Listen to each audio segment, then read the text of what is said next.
Hey everybody, welcome back to our study of 1 Samuel chapter 1. We are looking at the story of Hannah so far.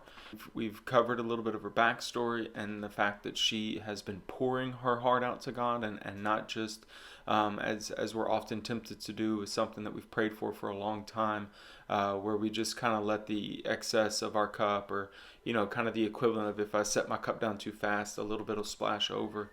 That's not what the Bible describes Hannah as doing.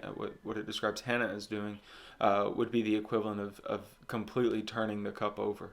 And the length of time that it implies that Hannah has been doing this speaks to the faith that she has in God. That for this incredible duration of time, she has continued to fully pour out her heart to God.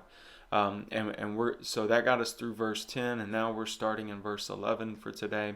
And it says, opening in verse 11, I'm just going to focus for just a little bit here on verse 11 and 12. In verse 11, it opens with, and she vowed a vow and said, and then it tells us the vow that she says to God. And she closes this vow to God in verse 12 with the words, and no razor shall touch his head. And what this is, Hannah is not making a barter or a trade with God that I know I've been guilty of in my past. God, if I can get away with this, I'll never do that again.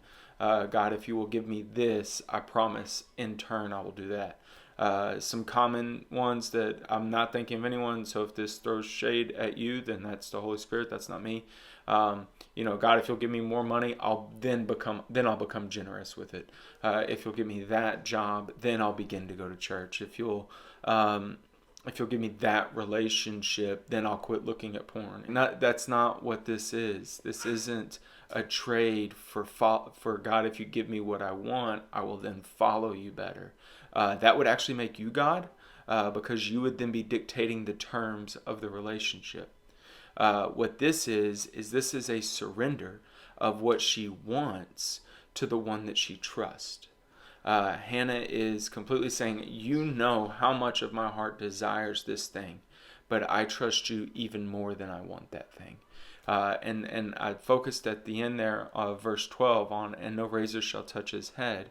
That is actually pointing back to what's called the vow of a Nazirite. And those terms are dictated in Numbers chapter 6. Samuel will become one of 3 lifelong Nazirites that are recorded in the Bible. The first being Samson, the first being Samson in the book of Judges, Samuel, and then in the New Testament, John the Baptist. Those are the 3 lifelong Nazirites that we know of, and those were pretty big hitters.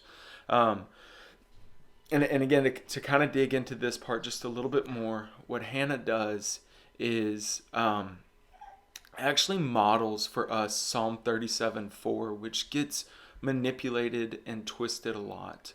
Psalm 37:4 tells us it first says, delight yourself in the Lord, then he will give you the desires of your heart. Oftentimes we twist that to say, God's going to give me the desires of my heart, and then I will delight in him. No, I delight myself in the Lord because I trust him to shape my heart.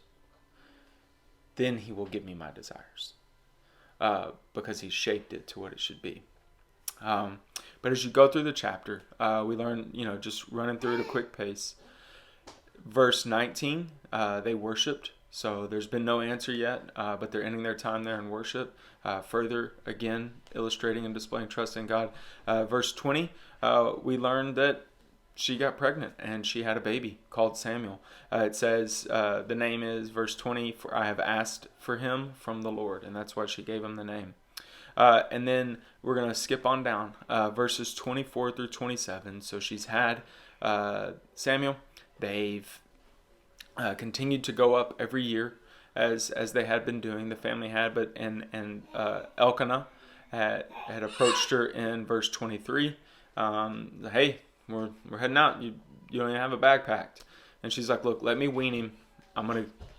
When he's weaned, when he's no longer needing to nurse, then we will go and we will present him. And what she does in verse 24 through 27, 24 says, and when she had weaned him, she took him up with her, along with a 3-year-old bull, an ephah of flour, and a skin of wine, and she brought him to the house of the Lord at Shiloh. That's my baby daughter back there that you hear making noises. And the child was young. So she begins the process of obedience. One thing, pointing back to verse 11 and 12, when we surrender things, oftentimes we make a decision in a moment, but we have to repeatedly execute the decision of surrender.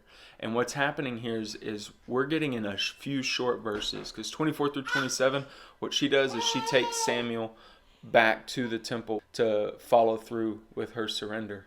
But what you've got to keep in mind is every moment, or the closer that she got to the moment of him being weaned and the annual trip to Shiloh, the temptation grew to either pretend or lie to yourself or lie to your spouse that he needs to be nursed longer so you can hold on to him more. That every step along the way between where they lived and Shiloh, there's a temptation to want to go back on your surrender. We'll oftentimes negotiate with ourselves. And we'll say and do things like, well, I'll keep this one. God will get the next one. Well, we'll wait one more year, right? It's not a good year to travel. Whatever. Like there's all sorts of temptations, and the closer and closer that Hannah gets to having to fully, physically surrender, the harder and harder it's going to get. So don't lose track of the fact that as we make our decisions of surrender because we trust the loving and holy God, that over time we will have to continue to come back and re-implement that decision that's been made. And every step that Hannah makes in this journey is an illustration of the trust and the love that she has for God, which brings us back to getting Psalm 37:4 in the right order. She had delighted herself in the Lord first. Her heart had been shaped. Next time, what we're going to do is we're actually going to see where the gospel is in this chapter.